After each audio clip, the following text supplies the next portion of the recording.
Assalamualaikum warahmatullahi wabarakatuh. Perkenalkan, nama saya Sherly Agustina dari Prodi Hukum Ekonomi Syariah semester 4 STAI Darut Tauhid.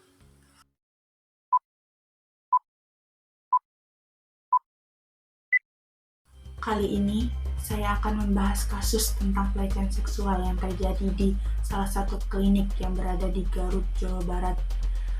Kasus ini bukan sekedar luka, tapi juga trauma. Kasus ini menyimpan luka yang tidak kasat mata, luka yang tidak berdarah namun menghujam begitu dalam, luka dari sebuah pengkhianatan kepercayaan. Ya, namanya MSF, seorang dokter kandungan yang berusia 33 tahun.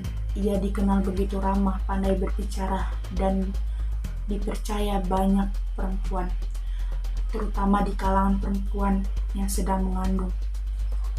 Tapi siapa sangka di balik jas putih yang harusnya integritas malah terselip niat kotor yang merusak kehormatan. Segalanya mulai terungkap ketika video yang berdurasi 53 detik tersebar di media sosial Instagram. Video dari kamera pengawas merekam detik-detik yang mengubah hidup seorang perempuan. Saat dirinya tengah melakukan USG di klinik Karya Harsa, malah menjadi korban pelecehan. Tangan yang seharusnya menyembuhkan, malah menyentuh bagian yang tak sepantasnya. Perempuan itu hanya satu dari beberapa korban, dan dari pengakuan sang dokter sendiri, ia telah melakukan pelecehan sebanyak 4 kali. Saya hanya ingin sehat, bukan dihina.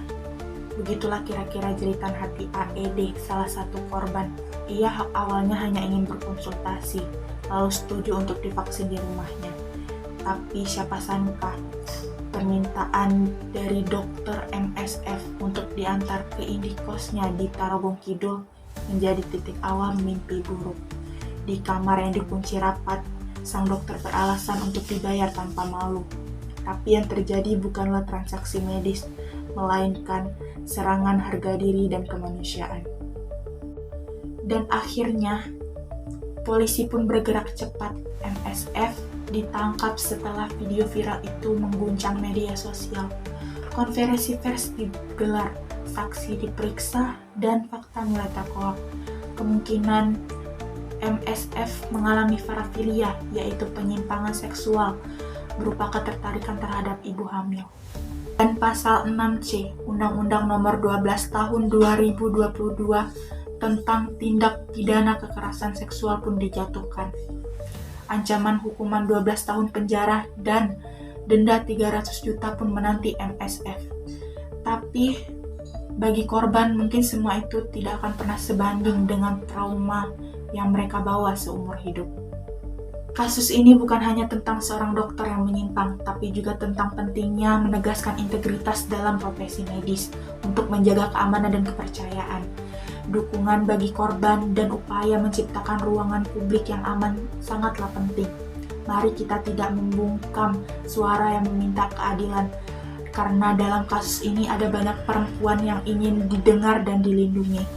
Semoga keadilan ditegakkan, korban mendapat perlindungan, dan ruangan pelayanan publik menjadi tempat yang aman dan terpercaya kembali. Sekian dari saya. Wassalamualaikum warahmatullahi wabarakatuh.